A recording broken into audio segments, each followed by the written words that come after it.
Welcome to Penrose Learning, where we make understanding easy. You start by preparing assets. Open Roblox Studio and sign in, then obtain the YouTube clip as an MP4 with permission. Once done, confirm the file is under 1080p to reduce upload time and keep the bitrate reasonable.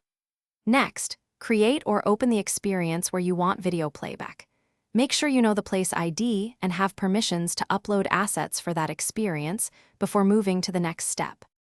Now upload the MP4 to Roblox as a video asset via the Create or Creator dashboard.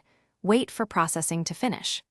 Once ready, open Studio, add a screen GUI or surface GUI to the desired part or camera, and insert a video frame. Then set the video property to the uploaded asset ID.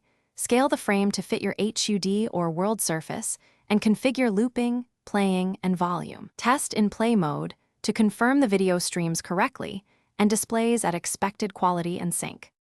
Finish by adding control scripts so you can play, pause, seek, and sync the video frame across players using remote events and server validation. Once done, optimize performance by reducing video resolution, preloading assets when players spawn, and using occlusion to avoid rendering unnoticed frames. If playback fails, make sure the asset finished processing, check that it's available to the experience and not blocked by permissions, and read the studio.